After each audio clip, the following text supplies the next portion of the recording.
بسم اللہ الرحمن الرحیم والصلاة والسلام علی رسولہ الکریم وعلی آلہ وصحبہ اجمعین۔ 17 رمضان المبارک شب جمعہ تھی اور زمانہ تھا حضرت علی رضی اللہ تعالیٰ عنہ۔ آپ کی خلافت کو 5 سال کے قریب ہونے والے تھے، 4 سال 9 ماہ ہے۔ تو آپ گھر سے نکلے تو آپ نماز کے لیے اٹھاتے تھے لوگوں کو، الصلاۃ الصلاۃ الصلاۃ۔ جب مسجد کے دروازے میں داخل ہوئے تو وہاں خارجی عبد الرحمن بن ملجم چھپا ہوا تھا۔ اس نے آپ پر سیدھا وار کیا جو ایسے پیشانی کو چیرتا ہوا سر میں اتر گیا اور آپ کی داڑھی خون سے بھر گئی۔ تو میں قربان جاؤں اہل بیت کے اخلاق۔ لوگوں نے جب اسے پکڑ لیا تو آپ نے فرمایا کہ احسنوا نزلہ، یہ مہمان ہے، اس کا اچھی طرح اکرام کرو، اور اکرموا نزلہ واحسنوا مثواہ، کہ اس کا اکرام کرو، اسے اچھا کھانا کھلاؤ اور اس کو اچھا بستر دو نرم، اور میں زندہ رہا تو میں خود فیصلہ کروں گا کہ میں نے اسے چھوڑنا ہے، معاف کرنا ہے یا قتل کرنا ہے، اور اگر میں شہید ہو گیا تو میرے بعد تمہیں اجازت ہے، چاہو تو معاف کر دو تو اچھی بات ہے، ساتھ یہ بھی فرمائے، اور چاہو تو قتل کرو۔ پھر قتل اس طرح نہ کرنا کہ اس کے ناک کاٹو، کان کاٹو، زبان کاٹو، ہاتھ کاٹو، پاؤں۔ اقتلوہ قتلتی، جیسے اس نے مجھے قتل کیا، میرے سر پہ تلوار ماری، تم بھی ایک تلوار مار کے اس کا کام تمام کر دینا۔ یہ اس کے بارے میں وصیت ہو رہی ہے جو جان لے گیا۔ حضرت زینب رضی اللہ تعالیٰ عنہ علیہ السلام، ان کو اپنے والد کے علم سے فصاحت ملی، جو فصاحت میں ان کا کوئی ثانی نہیں ہے۔ جتنی کو مشہور خواتین سامنے آئی ہیں یا پڑھی ہیں، حضرت زینب رضی اللہ عنہ علیہ السلام جیسا کوئی خطابت میں نہیں تھا عورتوں میں۔ تو وہ روتی ہوئی آئیں تو وہ امیر المومنین، ہائے امیر المومنین، تو وہ کم بخت کہنے لگا میں نے امیر المومنین کو نہیں مارا، میں نے علی کو مارا ہے۔ پھر وہ تسلی کے لیے اپنے باپ کو تسلی دینے لگی تو پھر وہ بولا جتنی مرضی تسلیاں دے لو یہ نہیں بچے گا، اس تلوار کو 1 مہینہ میں نے زہر میں ڈبو کے رکھا ہے، اس کا ایک ہی وار سارے جسم میں زہر کو پھیلا دیتا ہے۔ یہ سب کچھ سننے کے بعد حضرت علی فرماتے ہیں احسنوا نزلہ واکرموا مثواہ، کہ اس کی مہمان نوازی اچھی طرح کرو اور اس کی رہائش کے لیے اچھا انتظام کرو، اچھا بستر بچھاؤ۔ آپ اندازہ لگائیں کہ کہاں تک اخلاق پہنچے ہوئے ہیں۔ ہم اختلاف رائے کرتے ہیں تو ایک دوسرے کو گالیاں دینے لگ جاتے ہیں، اور یہاں یہ ہو رہا ہے کہ وہ قاتل ہے اور آپ اس کے لیے فرما رہے ہیں اکرام کرو، کھانا کھلاؤ، پانی پلاؤ۔ میں زندہ رہا تو دیکھ لوں گا کیا کرنا ہے، میں شہید ہو گیا تو میری پہلی گزارش ہے کہ اسے معاف کر دینا، اور دوسری یہ ہے کہ مارنا ہو تو پھر بس 1 وار سے اس کی گردن اڑا دینا۔ یہ میں نے آپ کی وفات کا، شہادت کا واقعہ پہلے سنایا۔ اب اس میں کچھ اختلاف ہے تاریخی، جو گلدستہ اہل بیت ہم نے اللہ کے فضل سے کوشش کر کے تیار کی، اس میں 17 رمضان جمعہ کی صبح آپ کو سر میں زخم لگا، اور 2 دن کے بعد یعنی ہفتہ اور اتوار آپ شدت زخم کتاب نہ لاتے ہوئے آپ نے اتوار کی رات کو جام شہادت نوش کیا، اور پھر پیر کے دن آپ کی تدفین ہوئی، اور آپ کا جنازہ حضرت امام حسن رضی اللہ تعالیٰ عنہ نے پڑھایا، اور آپ کو وہیں دارالامیر المومنین میں دفن کیا گیا۔ یہ تو مختصر آپ کی شہادت کا قصہ ہے۔ یہ سازش کیسے بنی؟ جنگ نہروان ہوئی خارجیوں کے ساتھ آپ کی، تو 3 خارجی، ایک یہ عبد الرحمن بن عوف، ایک مبرک بن عبداللہ التمیمی، اور ایک عامر بن بکر التمیمی، یہ 3 اکٹھے ہوئے کہ نہروان میں جو ہمارے ساتھی قتل ہوئے ان کے بعد تو زندگی کا کوئی مزہ ہی نہیں ہے، اور یہ سارا فساد جو پھیلا ہوا ہے کیوں نہ اس کا کوئی تدارک کریں۔ تو ایک نے ابن ملجم نے کہا میں علی کو قتل کروں گا، مبرک بن عبداللہ نے کہا میں معاویہ کو قتل کروں گا، اور عمر بن بکر نے کہا کہ میں عمر بن عاص کو قتل کروں گا، رضی اللہ تعالیٰ عنہم ورضوا عنہ۔ تو باقی 2 کی زندگی لکھی ہوئی تھی، ایک ہی رات سب نے طے کی تھی، 17 رمضان کی صبح۔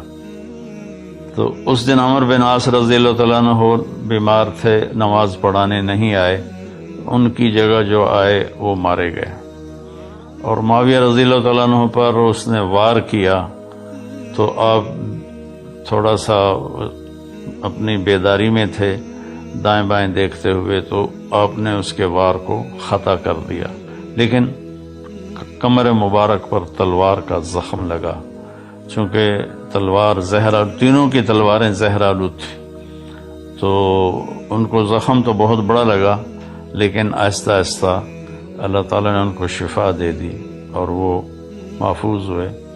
تو اس میں عبد الرحمن بن ملجم یہ ہے، یہ جب کوفے آیا تو کوفہ میں خارجی عورت دیکھی تو اس پہ یہ عاشق ہو گیا،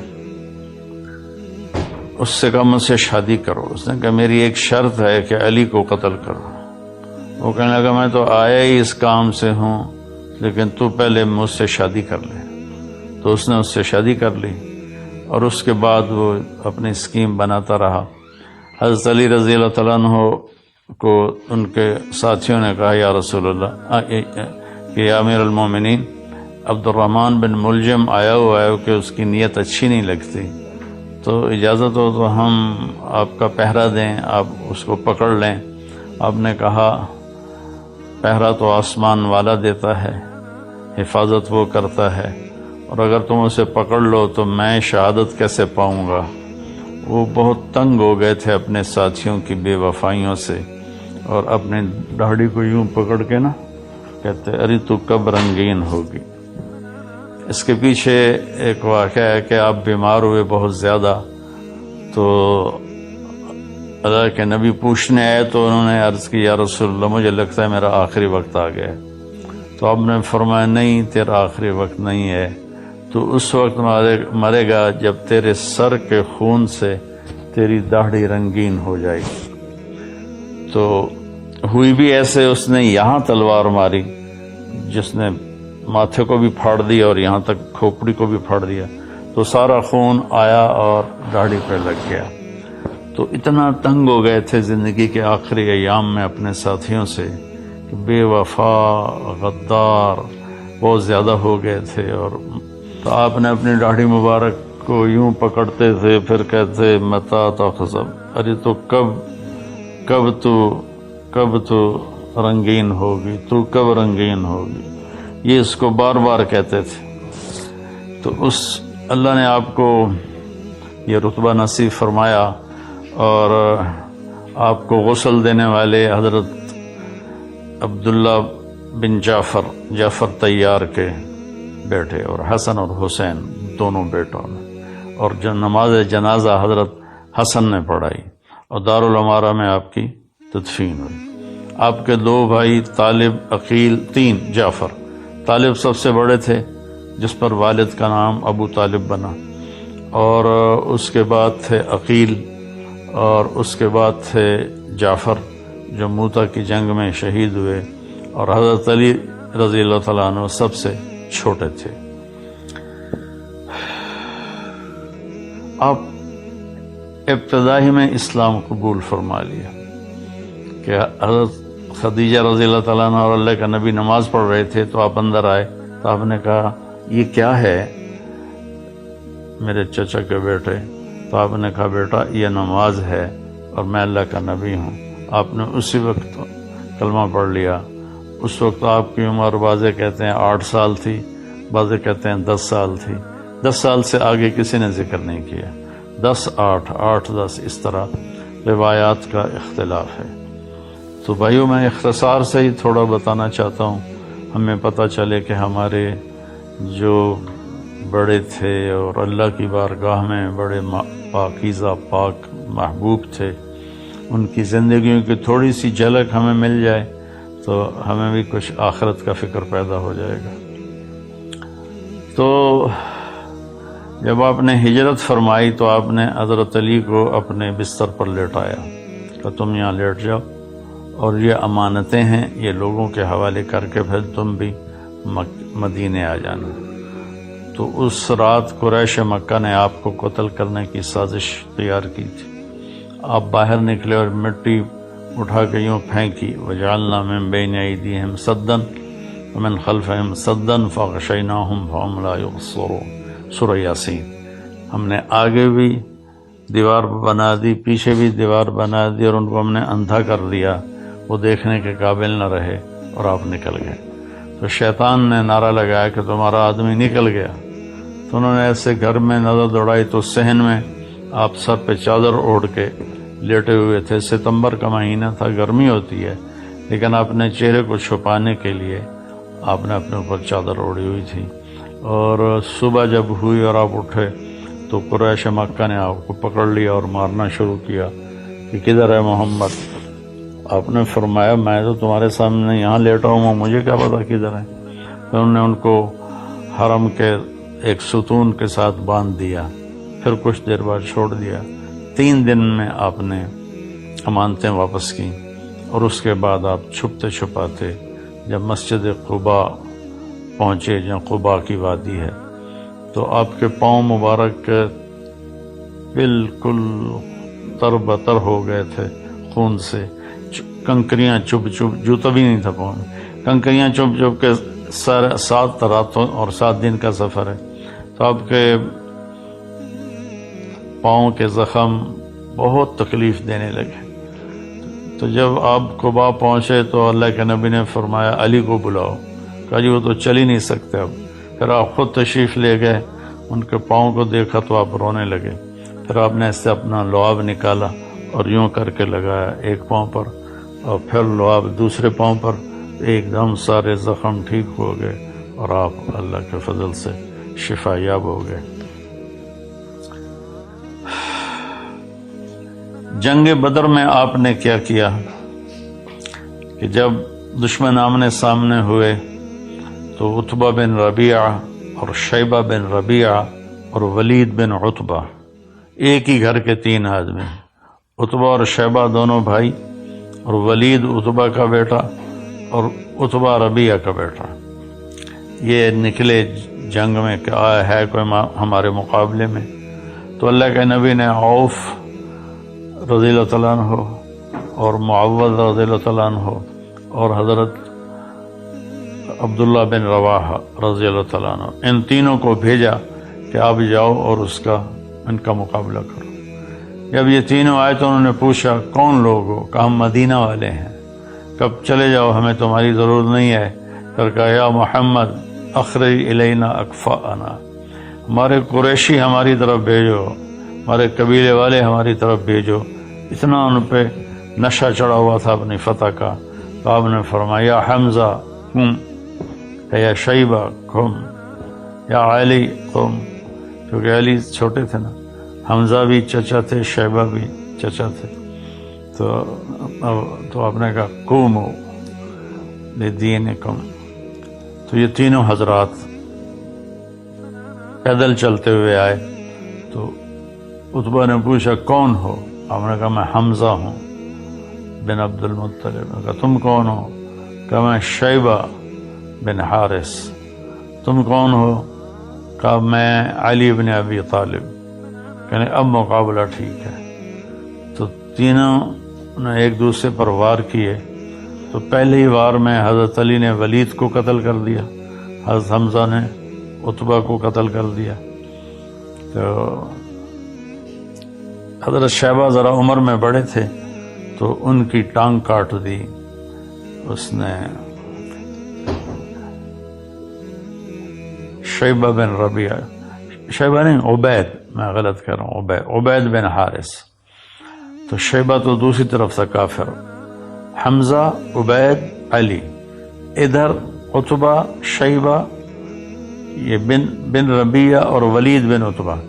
تو شیبہ نے حضرت عبید کی ٹانگ کاٹ دی تو گر پڑے.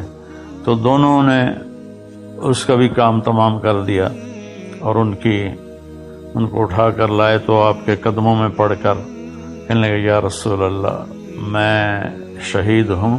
آپ نے کہا بلا ونعلیک شاہد، بے شک تم شہید ہو اور میں اس پہ گواہ ہوں.